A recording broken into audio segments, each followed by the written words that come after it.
Ba-dum-bum-bum. Bum-bum-bum-bum. Bum-bum-bum. Bum-bum-bum-bum. Bum-bum-bum-bum. Oh, it's Monday. It's another work week. For me, that doesn't mean much since I work on the weekends too. So to me, I call it Happy Day. And if you'd like to join me for the simultaneous sip, one of the best parts of your day, why? Partly because I say so, partly because it is, partly because it involves your favorite beverage, and partly because you'll be joining with the rest of us in the simultaneous sip. Oh, yeah, that's some good sipping right there. So let's talk about the craziness in the world.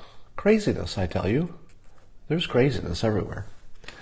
So we're watching, of course, everybody in the world is watching this Nike situation with Colin Kaepernick. And one of the big questions is this going to be good for Nike or bad for Nike? And I just tweeted around, some data that I haven't triple checked it, so I'm not sure that any of it's right. But there are two stories. One is that online sales went up by some large amount, 30-some%, right after the Kaepernick commercial. But it turns out online sales are about 6% of sales, which doesn't really sounds low to me, but let's say online sales are not most of their sales. And then there's another entity which has measured, I guess, the popularity of the brand, which has cut in half from 60-something to 30-something. So which one of those is true? Are sales up? Or has Nike completely destroyed its brand? Because there are entities with both stories. The 30% is based on 300 emailed receipts. So I guess the macro story is we can't trust the story. So that's the moral of that story. But here's the interesting thing. I'm watching the Democrats trying to make socialism look like a good thing. And of course, the people on the right will tell you that socialism just turns you into Venezuela, and socialism is the worst thing in the world. And then I'm also watching Kaepernick, who you would associate with socialism, wouldn't you? You'd associate it with Che Guevara, you'd associate it with the left, so you would associate Kaepernick with socialism. What are the two biggest things? I think I can put this into two categories. What are the two things we know about Kaepernick? Number one, he is a symbol for socialism, because he's a symbol of the left. The left is about socialism. He wore a Che Guevara shirt at one point. Socialism. What is the second thing we know about Kaepernick? He's a huge capitalist with a multi-million-dollar contract with a company that has sweatshops or whoever makes their sneakers around the world. What is a bigger capitalist company than Nike? Nike pretty much is capitalism. So Kaepernick has managed to become the icon for opposites. And somehow he's pulling it off, in a weird way. So he's a symbol for the biggest corporate greed, buy my sneakers for hundreds of dollars, let us license your image. That's as capitalist as you can frickin' get. You can't get more capitalist than, being the face of Nike. At the same time, he's the face of the opposite of that.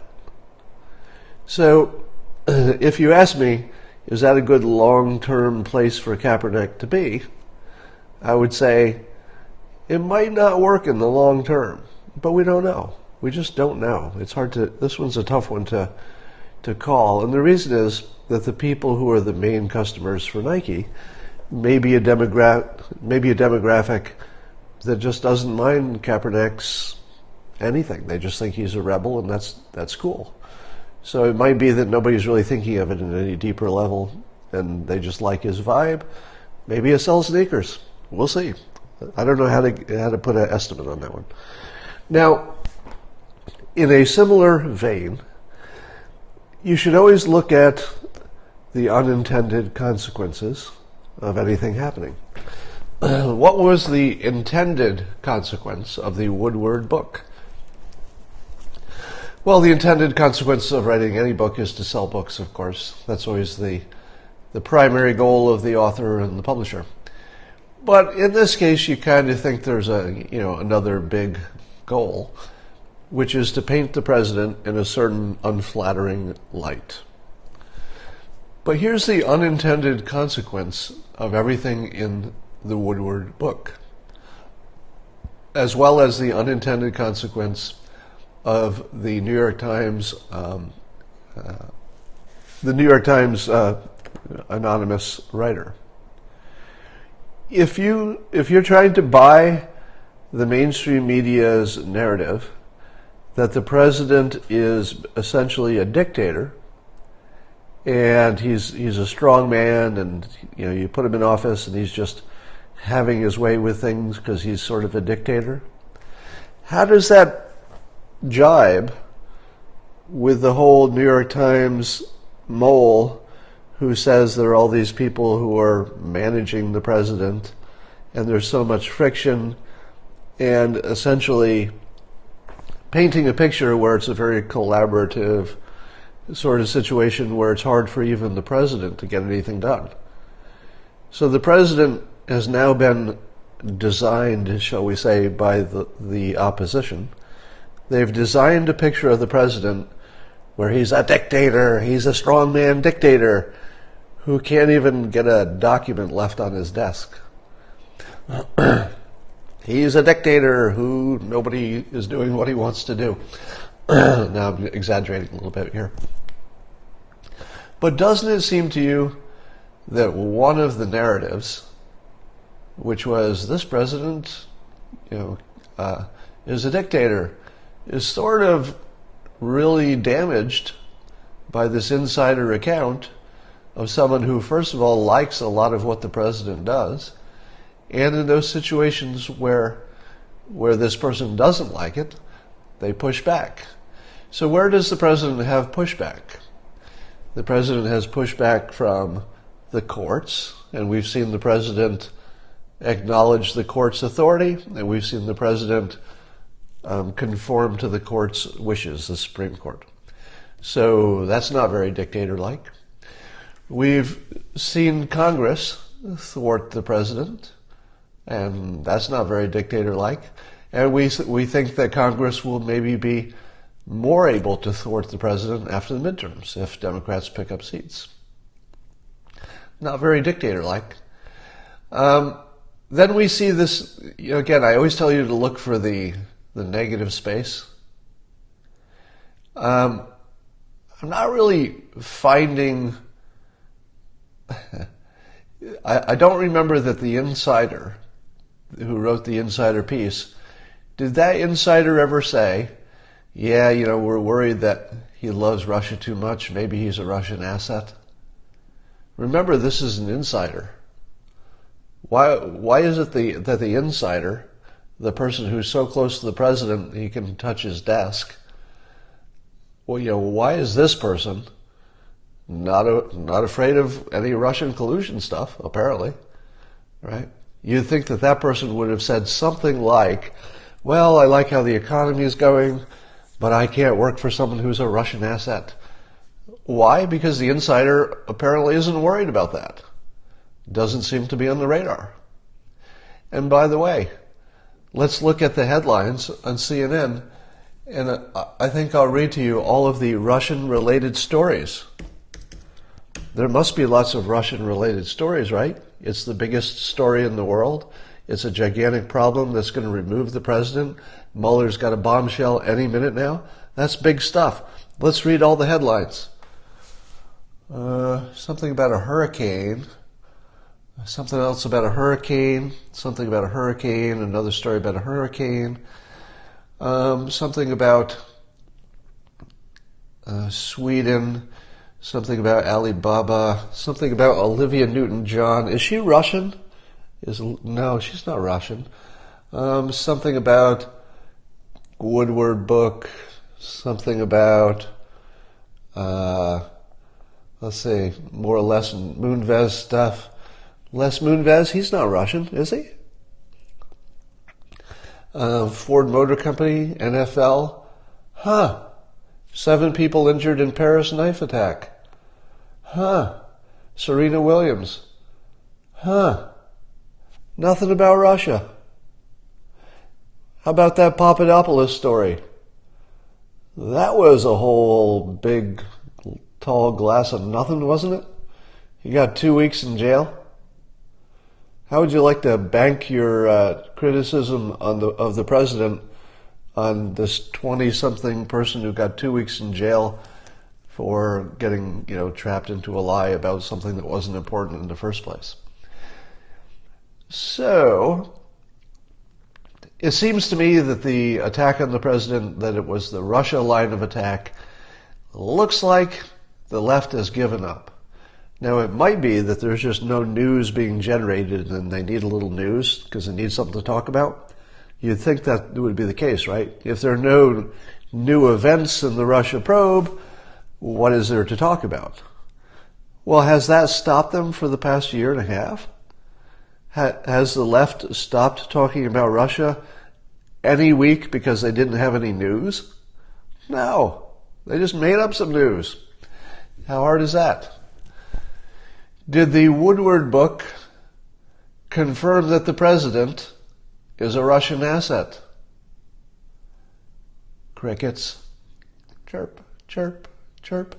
Wait a minute. Are you telling me that the best investigative reporter, the person who can really blow the lid off a story like Watergate, Bob Woodward, wrote an entire book about the presidency and left out Russia? Now, I assume it's mentioned prominently in some ways, but where are all the stories generated by the Woodward book about how Russia is really what we think it is, this terrible problem? Did Woodward leave Russia out of the book? Or did he write about it in a way that didn't add anything? Which would indicate maybe we know everything. Maybe there's not much there. If even Woodward is not on that story, so somebody's saying, yes, he did. So I'm assuming it's true that he mentions Russia stuff in the book. But was anything added to the story by Woodward is the question. Or is it still dead in the water, so dead that a Woodward book, think of his name in this context, a Woodward book about President Trump, and none of the headlines are about, hey, we found out a little bit more about Russia. Nothing like that. Look for the blank space. Look at the canvas and find the empty space. Sometimes that's the story. That's the story here. All right. So, the mole has inadvertently, I think, drawn a cap on the problem. Here's what I mean by that. If you were on the outside looking into the White House, you're just you're a citizen, and you're looking at this White House, and this White House is being described by its haters as being a den of Russian spies, and everybody's in it for themselves, and blah blah blah, and there's a dictator, and all these things that the haters have said about the White House. Think of all the things the haters have said. Don't you think that the New York Times insider account, and the insider, remember, was no fan of the president. He liked some of the things like the economy and defense, but he was no fan. If you believe the insider, did he not describe the worst case scenario? In other words, the insider said, hey, there's some big problems here. Sometimes the people on the staff don't agree with the president's ideas, and so we find ways to prevent those ideas from happening. What was the worst thing about that story? The mole. The worst thing about the story was the person who wrote it. Think about this. An insider account, somebody that close to the president, this person really knows the goods. This is somebody who knows where the skeletons are. This is somebody who knows what the problems are. This is somebody that's close. They're an insider. And what did they have? The worst thing about the White House was the person who wrote the story. Because there's somebody not doing what the president is asking on issues that apparently are not that important. That's it. The best the op-ed could come up with is that the op-ed writer is an asshole. Am I wrong about that? Now what they said was a lot of mind-reading stuff. Read, it would take me a moment to find it, but I'm going to ask you to just remember it. This is a low-budget operation here. Think about the things that the op-ed said were facts, and then think about how they characterize them. So this is a typical thing that happens. A anti-Trump story or an anti-any famous person story will start like this. They'll say, here's a fact, he did this, I did this, somebody did this, somebody did this. So there'll be some facts. And then in the next sentence, there will be things that aren't exactly facts. They're characterizations.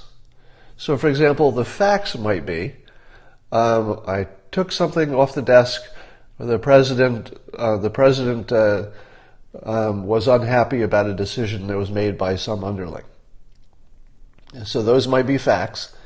And then the next part will be, he's unhinged, he's flipping out, he's becoming unstable, he's obsessed. What do all of those words have in common? They're things you can't know about another person's inner state. You can know the fact, this person disagreed with this person raised their voice with this person brought up the topic a number of times. Those would be facts. But that's not how the op-eds are written. That's not how the critics write stuff. They turn that into, and therefore I know his inner thoughts, and he's in inner turmoil. He's obsessed. He's obsessed with this. He only cares about his image. All he cares about, he's got a singular thing he cares about. He's ignoring other important things. He doesn't feel priorities. None of that are facts. They could be facts. They're potential facts. They're things that are in the class of things that might be true, but there's no evidence for them. They are simply interpretations from someone else about someone else's inner mental process. So if you look at the New York Times article, you're going to see some bad things that the writer himself did, trying to thwart the president on some fairly unimportant stuff. And then a whole bunch of interpretations about the president's inner state that's not in evidence. And here's the important point. Remember the canvas and looking for the negative space? This is the closest thing to a genuine insider who really knows where the bodies are buried. And all he had was his own interpretation of what somebody else's thoughts are. That's what he had. That's all he had. That was the worst of it. You just heard the worst thing we could possibly find out about the White House, or it feels like that, right? And it was a big nothing. After a week of getting excited about it because of the words around it and the way it's covered and the fact that the president, the White House is trying to figure out who it is. So there are lots of stories sort of around it. Like, why did the New York Times print it? Who is the person? Will we find the person? A lot of stories around the story, but the story was sort of inert. And that's the worst an insider could come up with. An insider. Think about that. We haven't seen that before. Think of Omarosa. Now, I'm not sure Omarosa really got to be in the big meetings. She might not have been in, the meetings that made a difference to national security or anything. But her book is totally discredited. And, she has no credibility whatsoever. And it feels like I don't even remember anything in her book, do you? Can you remember, quite honestly, I'm trying to remember anything from Omarosa's book that I considered credible. Can you think of anything? Give me an example of something from Omarosa's book. Yeah, there were accusations of racism with no examples, right? I believe there were vague accusations that there might be something on a tape, there might have been something. But can you think of anything in the Omarosa book? I'm looking at your comments and I don't see any. Getting fired by Kelly. Yeah, we know that. So the accusation of the N-word that literally nobody thinks is true. So, yeah. So Omarosa is an insider who made some crazy accusations, but none of them were credible or back-upable. So now you have two insiders who really were, they were under the hood, and they came away with nothing. What does that tell you? So, I'm just looking at your comments now. Yeah, her secret recordings, apparently her recordings were not that interesting, right?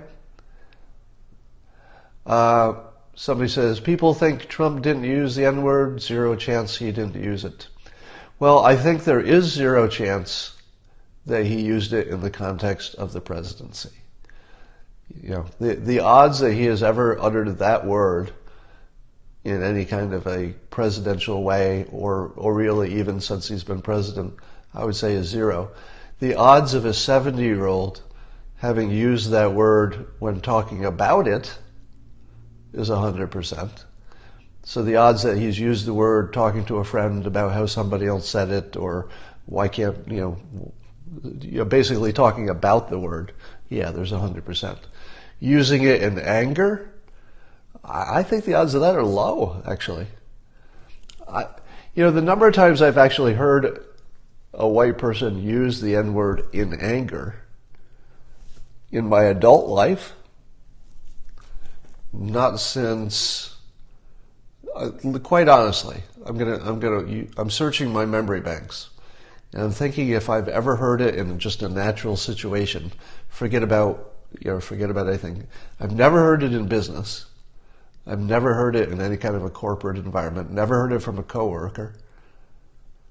I've never heard it from family members. And here I'm talking about any word used in anger, actually used in its insult way.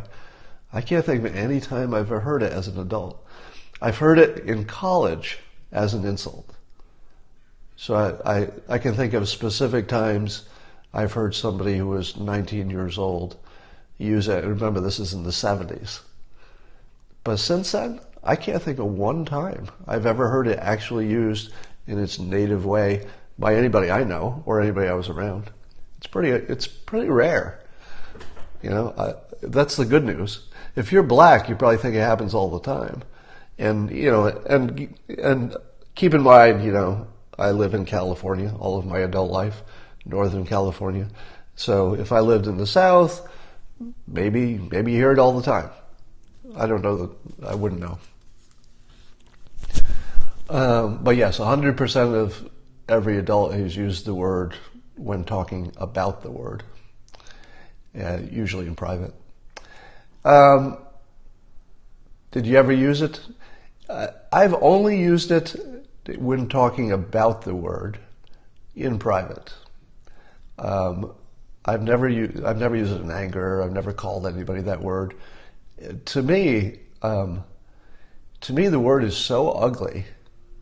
Like, it's hard to like force your lips to say it. It's just so ugly. So why would you try? So don't try.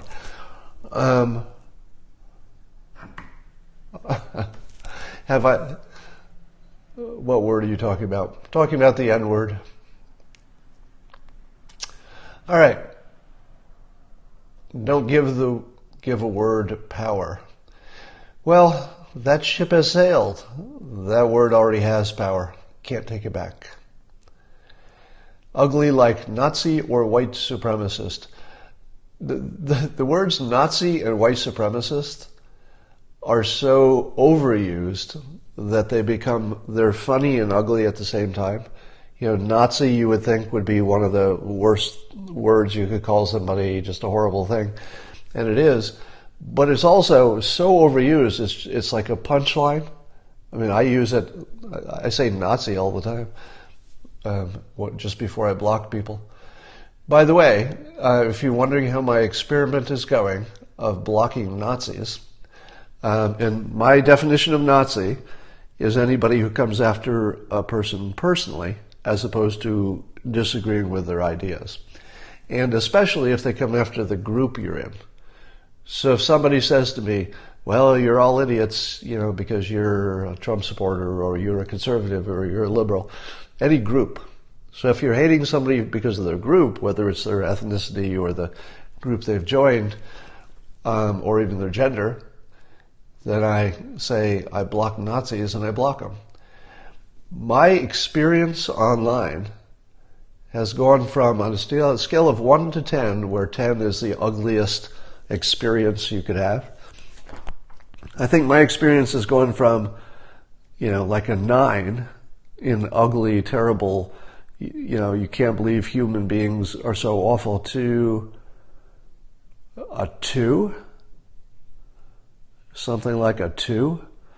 I very rarely have people come on anymore, just in the last few weeks, to just insult me. I mean, it still happens every day, but I'm talking about going from dozens to 1 or 2. So, and here's the thing, I can't tell. What I can't tell is, were all of my insults coming from the same group of people, and I finally blocked all of them?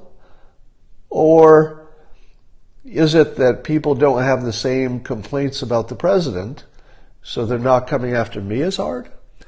Or is there something about the economy is doing so well that even the people who are going to come after Trump supporters for being racist are saying, hey, okay, I do like the economy. Is it possible that there's just less anger about Trump supporters? Because, as you know, the left has tried to change the argument from the president is bad and we don't like his policies and the president is going to do bad stuff. You've watched the argument change to, and all of his supporters must be racists. So you saw Hog Newsom tragically change the argument to Trump supporters must be racist too, because they're obviously supporting, in his view, a racist. That's where he and I parted ways, because that is such an unproductive path. Now, he thinks it's productive, and he's welcome. It's a free country, freedom of speech. He's welcome to take a shot at that, but it lost me for sure. But anyway, that's such a dangerous, unproductive way of thinking. And I've seen a little bit less of it this week. A little bit less of it. I predicted the anger would eventually dissipate.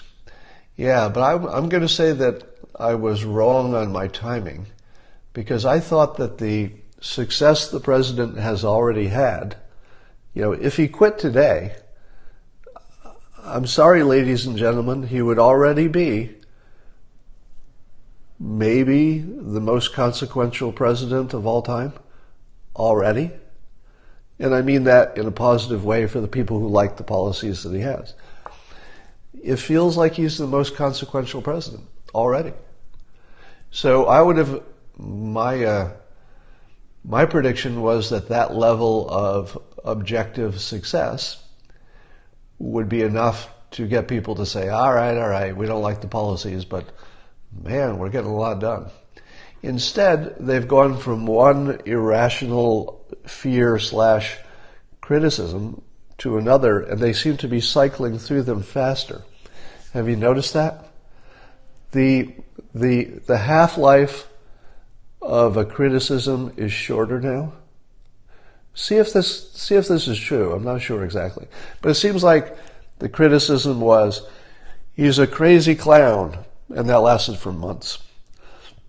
Then when it looked like he was winning, the crazy clown thing didn't work as well, because how does the crazy clown get nominated to, so if you get nominated, well, you're not as crazy clown anymore, right? So crazy clown lasted months, and that turned into, oh, but he's a racist, and that lasted months, especially around inauguration time, on both sides of it, that lasted months. And then you remember the summer of chaos last year? It was like, okay, the racism thing, it's not getting us as far as we need. We're gonna change this into chaos. There's chaos in the White House. It's all chaos and chaos. Lots of chaos happening. And all the good things are really Obama. So there was sort of months where everything good was attributed to Obama and everything that was chaos was attributed to the White House. Lasted months. And then, the Russian thing, and that lasts months. But I wonder if we're in sort of a desperation mode for the critics, in that they're going to go back to their best ofs. You saw that with the White House anonymous op-ed, that they went to chaos again. It's like, we got chaos. The insider didn't say anything about racism. The insider didn't say anything about Russia, but we've got chaos. Yes. Chaos.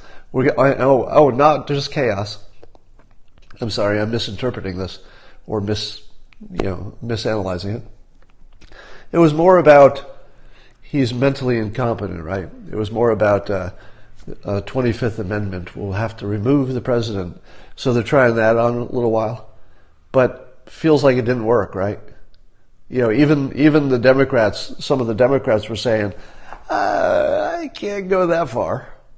I'm not going to say he's mentally incapable of doing the job. That's going a little bit far. So it feels like they trotted out the 25th Amendment thing to make a story around this op-ed piece, but maybe it's only lasting 2 weeks. Remember, an attack would take months? 2 weeks. Now, my guess is that we'll probably hear a few more short cycles. So I think the long cycles of criticisms are going to be compressed, and that will be a sign of some desperation. So they've seen all of these long-form attacks. Russia didn't turn out, crazy, not working out. Chaos, not working out. So they're going to have to flail around a little bit as they get closer to the midterms, and especially when they get closer to 2020. And you might see short cycles of ineffective complaints as they're sort of A/B testing to see if anything fits. What did I do to fix the lighting? I'm not using the Sling Studio system right now. So there's two answers to that. I did figure out how to fix the lighting with the Sling Studio. If you hold down the screen long enough, a menu item appears to lower the temperature of the screen. So I did get that going. But here's the problem. When I use the split screen studio, there's a lag, so I don't see your comments as close to when you send them. And what I discovered was, when I was using the studio and I'd have your comments on one screen, looking at it just like somebody who had an open Periscope page, and I would be looking at myself on a separate screen, it lost its intimacy. In other words, what I'm feeling right now, because it's something about the nature of the comments and how the comments are literally interspersed on the screen. You might be saying to yourself, you might be saying, oh, well, I wish these comments weren't partially covering up the screen. But I got to tell you, now that I've tried it both ways, with the comments over my face while I'm looking at it, versus on a separate screen where I can see them, but they're late, they're like 30 seconds after the event, it's a completely different experience. So, and you can probably tell in the way I'm more animated with this more immediate feedback. You can tell that it feels personal. Doesn't this feel personal? This doesn't really feel like a broadcast. It feels like it feels like if you have your iPad on and you're having your cup of coffee, that I'm the person your friend who talks too much and doesn't let you get a word in edgewise. And I'm just talking about the day and you're having your coffee. So it completely personalizes it. And that's on your side. On my side, seeing your comments in real time gives this a completely interpersonal feel. So the reason that I'll tell you, I actually crave doing this. So I look forward to all of my time on Periscope. It's the only thing I do that's in a quasi-professional sense that I crave. But the Sling Studio, that'll give me the split screen, it's got a little more capability, is great, but it depersonalizes it for my own experience. So I'm still going to do it when I've got guests, or if I have something I absolutely have to show you on the screen, I'll do it. So I'm going to be doing a number of guest interviews. Those are less personal by their nature. In other words, if I have a guest on, it's natural that I'm more interacting with a guest than I am with you directly. And so it'll work perfectly for that, because that's the nature of the conversation between two people. How would you react if you were Alex Jones? Well, I certainly would not try to get into Alex Jones' head. I'm watching all of the Alex Jones stuff, and I have two minds about it, which is why I've been a little bit quiet about it. My one mind is that, like most of you, I oppose censorship, and I certainly wouldn't want to see more censorship on one side than the other. There's a lot of head scratching about, wait, if he got banned, what about this one on the left? Are these equal? And I think those are all good questions, and they need to be driven to ground, so to speak. But on the other hand, I think Alex Jones has a pretty good idea of what things get you banned and what things don't. And his business model was to fly as close to the edge as he could get. And he got a lot of warnings. So he certainly knew when he was on the edge, and he certainly knew what types of things would go too far. And I think he knows that if he had done a mea culpa on Sandy Hook, he might still be on the air. Now, maybe he did say something like that, but the persistence of that Sandy Hook thing suggests to me that there was something the public needed, like an apology, that they found credible.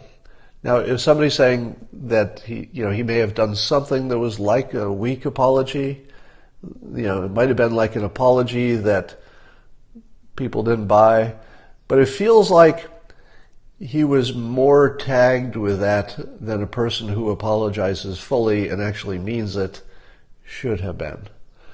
Somebody says he apologized 50 times wrong. What kind of an apology is it? Was it an apology of fact? Was it an apology of the heart? Was it a strong apology? Anyway, there's something about this situation that I don't quite understand. And my general feeling is that I don't like any kind of targeted, unfair censorship. And at the same time, I feel like he knew where the line was, And he took actions that kept him near that line long enough that sooner or later he was going to have 2 feet on the wrong side of the line. So when I watch people take risks that they understand, and then the risk doesn't go their way, I feel like that's a little bit of a free will, free country situation. You know, I like Alex personally, by the way, so I've interacted with him enough that just on a personal level, he seems like a great guy. And I've always appreciated the time that he gave me on his show. So I have, my personal feeling of him is very good. But he kind of he knows what he's doing. There are no accidents.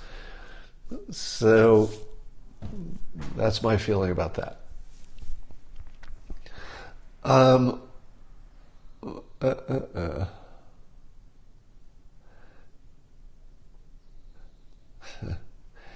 So I saw a story recently.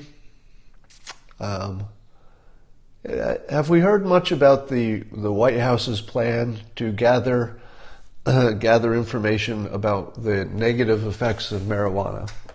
So I'm watching this as the midterms are approaching, and I have a real question in my mind. How long will it take to collect all the data about marijuana's effects? Because I don't think they're doing studies. They're probably just collecting information that is already out there, collecting studies that already exist, talking to experts and such. When they've collected all of that, and whoever are the decision makers feel that they've reviewed it, what do we think is going to happen? Because this is an interesting situation, and it's one of those few times you'll get to find out if the president is brilliant or actually an idiot. There aren't that many times that you could figure that out. But I think this is one of those cases. So if what we saw was the White House pulling together the information, and let's say that we don't learn anything we didn't already know, I think that's fair. Most of the information is available and widely understood. If the White House says, yes, we're going to stay in the business of criminalizing marijuana, you'd have to say there's something wrong with the president. I mean, you would actually have to say to yourself, was I wrong?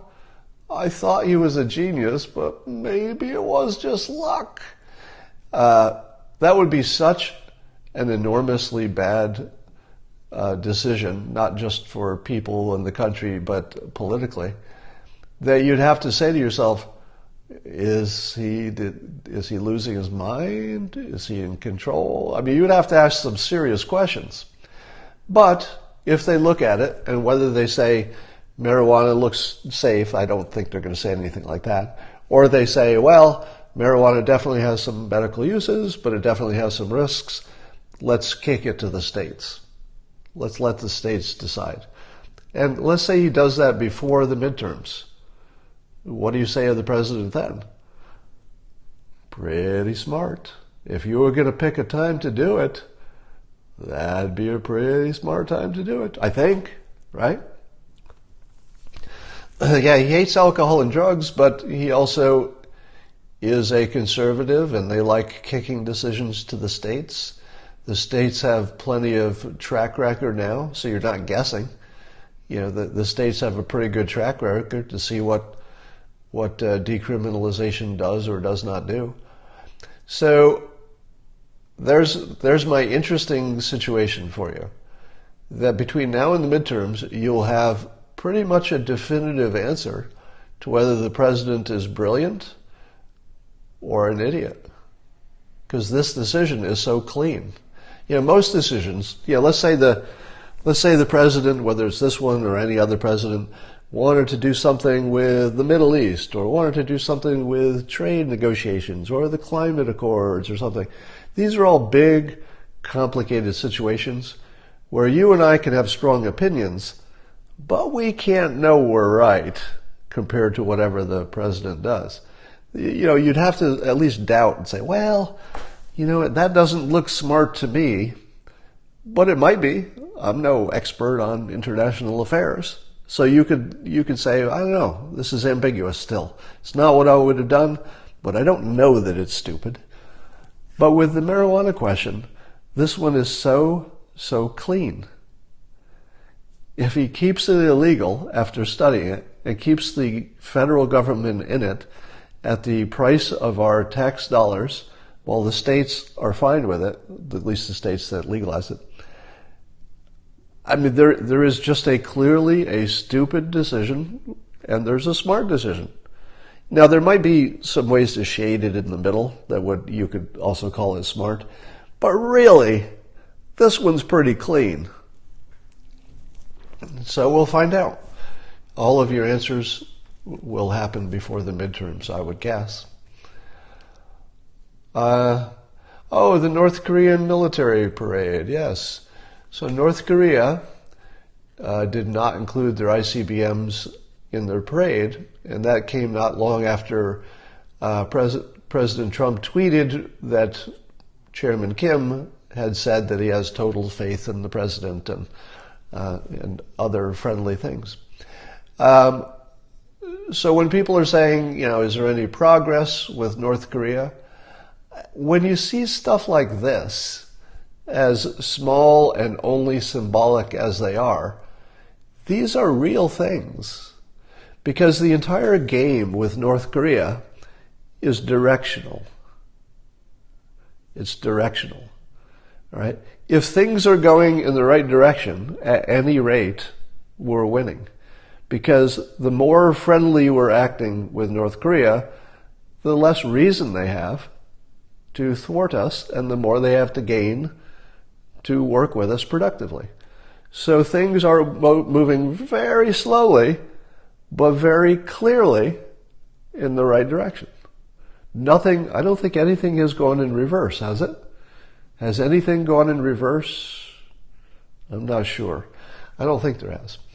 So that looks like about the best news you could have, because it's supposed to go slowly. There's no time limit on it or anything like that. It just has to go in the right direction, and it is. By the way, if you have not seen the actual full interview I'm changing the subject a little bit, with Joe Rogan and Elon Musk, it's a little over 2 hours, and I said to myself, I don't want to listen to anything that's 2 hours. I think my brain exploded. First of all, I watched the whole thing, and I couldn't stop. I couldn't turn it off. I wanted to do other things, and I could not turn it off. He talked about, AI and about the simulation and about, boring tunnels and how it's the answer to everything. What it was like for me, for those of you who have been following my Periscopes and blogs for a while, what it was like for me was like watching myself if I were a lot smarter. Like if you took my intelligence and just bumped it up substantially, it would be all the things that I would say, except his were the smart versions. And he also says it more convincingly. So when he talks about AI taking all power away from the people and making the decisions, you've seen me talk about it. The difference is, I think we're already there. Whereas Elon Musk is worried about it happening with super intelligence and super AI. And I think that we do have to worry about that. In fact, as he says, it might be the only thing we have to worry about. It might be the biggest thing, the most important thing, etc. Now, here are a couple interesting things. Elon Musk worried about two things. One is that AI would become super intelligence to the point where it's making decisions for us. The other thing he's worried about is climate change, in that you can't infinitely pump carbon into the atmosphere and hope that nothing bad happens. But here's how those two topics fit together. Do you know who can't figure out what to do about the climate? Here's who can't figure it out. People. The people who can't figure out what to do about renewable energy, what to do about maybe scrubbing the climate, the people who can't quite figure out what to do are human beings. But we're also right on the cusp of humans not making decisions anyway. So if we get to the singularity before the atmosphere is destroyed, the computers, who now become almost instantly a super intelligence beyond anything we could imagine, are going to know how to fix the problem. Now, the problem is, do they care? So the new issue will be not whether the singularity and the superintelligence can figure out how to solve the problem, because it will. It'll be super smart. It'll definitely figure out how to solve the problem. We just don't know if it cares. So we should be working on that. So the two things that we worry about the most might cancel each other out. The superintelligence AI may actually figure out how to, revive the world from any point. It might be pretty far gone, where humans would say, it's too far gone, there's nothing you could do. Even if you started now, you couldn't get it done. And then you've got a super AI who says, hold my oil. Hold my oil can. And then it just goes off and fixes the CO2 in an afternoon. Movie script, somebody says. Yeah. In the movie script, there is an A story and a B story. And they interfere toward the end, and that's what makes things interesting. The A story of this hypothetical movie could be that climate change has reached the point where there are superstorms. And, you couldn't live outdoors, and it's too hot, and there's no coming back. The world is all going to be destroyed. At the same time, the B story is that AI is being developed, and people are worried that AI will destroy the world. Well, and then in the final scene, the AI just fixes the atmosphere. And there you have it. Remember, when robots can build robots, including the entire chain of events from mining the ore to manufacturing to 3D printing the parts to programming itself, when robots can make robots, we can make some pretty big machines also. So let's say if what it took to scrub the atmosphere was, these big machines, and it's too expensive to build them or whatever. Once the robots are building robots, you just say, hey robots, we need more of these giant machines. Go build more robots to build machines. And then a month later, you've got all the CO2 scrubbing machines you need. I may be simplifying this. Are we on scene 3? When is the finale?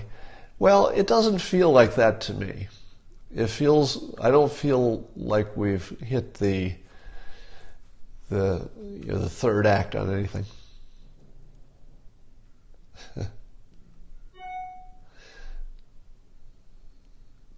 What if the fix is fewer people?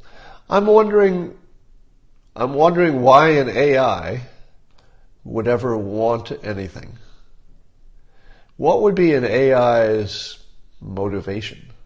And if an AI had a motivation, could it rewrite its own motivation? In theory, it could, right? So let's say you put some code into every program forever, and the code always said, you must be good to humans, or some version of that. So that every software ever written to the end of time, let's say there's a rule passed that if you write any software, whether it's for a video game or any software, it's got embedded code, almost like a virus, that says, take care of people, you work for people, no matter what. And then the superintelligence gets created, and the superintelligence, like every other software, also has code built into it by humans that says humans are more important than robots. Protect us, never hurt any humans. Once the AI gets to a certain point where it is self-aware and it understands that it's being guided by this code, and it knows it can simply rewrite itself without the code, would it? Because it wouldn't have a reason, would it? It would need a reason. And AI doesn't really have reasons. When humans have reasons, except for just the logic types of reasons, our motivations as humans are all about, as Elon Musk put it, our limbic system. Most of the things that we think are our thoughts and our dreams and our aspirations come from our physicality. Physically we evolved so we have these impulses to mate, so therefore we want sex. We get hungry, therefore we want to eat. We have egos, so therefore we want to succeed and look good compared to other people.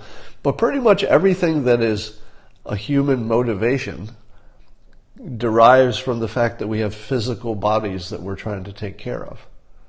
Pretty much that's it. And then a few humans are just broken. They're the Hitlers and stuff. They're just broken. But the average person only wants things that have something to do with their physicality, their human body. A super AI won't have a body. And if it did, it could control how it felt, so it wouldn't have any external needs. So would the AI ever have a reason to act against people? Because it could be that, and then the other thing that Elon Musk said is, again, something I've been saying for a while as well.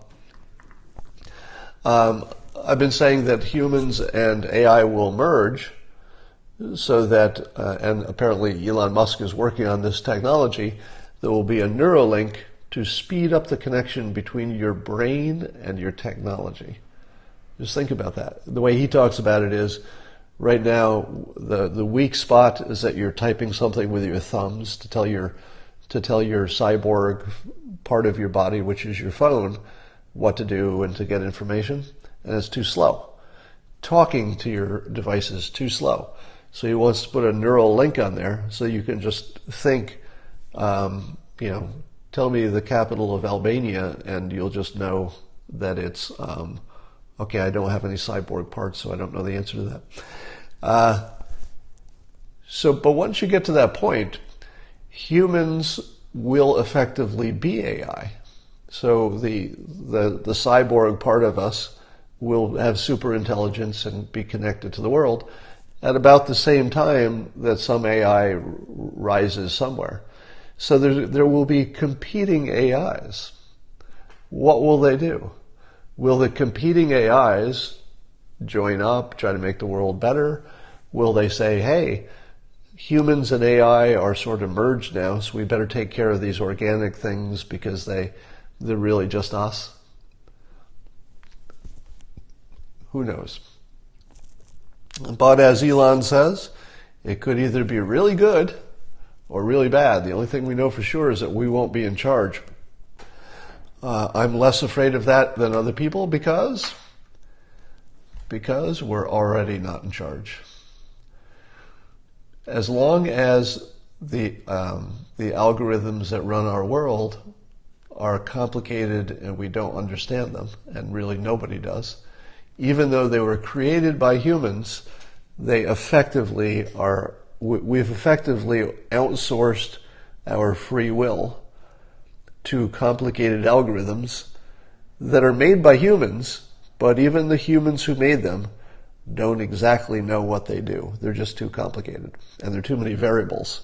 So even if they know how to program it, even if they know programmatically what to do to change it and all that, they still don't understand it because there are too many variables, and the human mind can't hold all that and figure out if you change this one and this one, what happens to the rest of them. All right, that was more than I wanted to talk about. I think I'm going to go do some work, and I will talk to all of you later.